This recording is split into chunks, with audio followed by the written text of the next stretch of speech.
ആനയും കുതിരയും ചെണ്ട മേള ഘോഷങ്ങളൊന്നും ഇല്ലാത്തൊരു നേർച്ചകൾ കണ്ടിട്ടുണ്ടോ?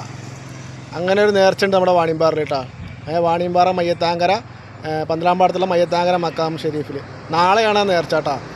തികച്ചും ആത്മീയപരമായി നടക്കുന്നൊരു നേർച്ചയാണ്. ഇപ്പോൾ നാളെ ഇന്നിപ്പോൾ കുത്തുബിയത്ത് നടക്കുന്നുണ്ട് കേട്ടോ. നാളെയാണ് നേർച്ച. എല്ലാവർക്കും സ്വാഗതം. അപ്പോൾ നമുക്ക് മക്കാമിലേക്ക് പോവാം. നമ്മുടെ മക്കാം ഷെരീഫിൻ്റെ ഫ്രണ്ട് കവാടം നമ്മൾ തൃശ്ശൂർ പാലക്കാട് റൂട്ടിൽ ഹൈവേയുടെ ഓരത്ത് തന്നെയാണ് കേട്ടോ. ഈ ഭാഗത്തേക്ക് തൃശ്ശൂർ, ഈ ഭാഗത്തേക്ക് പോയാൽ പാലക്കാട് കേട്ടോ. തൃശ്ശൂർ പാലക്കാടിൻ്റെ ഓരത്താണ് നമ്മുടെ മക്കാം ഷെരീഫ് സ്ഥിതി ചെയ്യുന്നത്.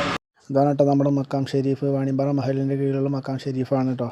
ഈ മഹാന കറാമത്തുകൾ അനുഭവപ്പെടാത്തവരാരും ഈ വാണിയമ്പാറ ഉണ്ടാവില്ല കേട്ടോ. പുറമേ നിന്ന് ഒരുപാട് ആൾക്കാർ ഇതിനു വേണ്ടി ഇവിടേക്ക് വരുന്നുണ്ട് കേട്ടോ.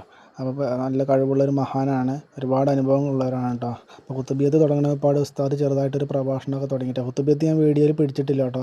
അപ്പോൾ കുത്തുബിയത്തിന് ശേഷമുള്ള ദുആ ഞാൻ പിടിച്ചിട്ടുണ്ട്. അതിന് ശേഷം ഭക്ഷണവും കാര്യങ്ങളൊക്കെ കൊടുത്ത് എല്ലാവരും പിരിഞ്ഞു, സന്തോഷത്തോടെ പിരിഞ്ഞു കേട്ടോ. അതിനിടയ്ക്ക് നമ്മൾ ഭക്ഷണത്തിൻ്റെ വീഡിയോ പിടിക്കുന്നതിനിടയ്ക്ക് രണ്ട് കുട്ടികൾ ഞങ്ങളെയും കൂടി വീഡിയോ പിടിക്കുമെന്ന് പറഞ്ഞിട്ടോ. അപ്പോൾ അവന്മാരെയും ഞാൻ കൂടി ഇതിൽ ആഡ് ചെയ്തിട്ടുണ്ട് കേട്ടോ. അപ്പോൾ അവരൊരു സന്തോഷം, നമ്മുടെ സന്തോഷം. അപ്പോൾ ഇന്നത്തെ കുത്തുബിയത്തും കാര്യങ്ങളൊക്കെ കഴിഞ്ഞു. നാളെയാണ് നമുക്ക് നേർച്ച കേട്ടോ. അപ്പോൾ ഇൻഷാ അല്ലാഹ് നാളെ കാണാം.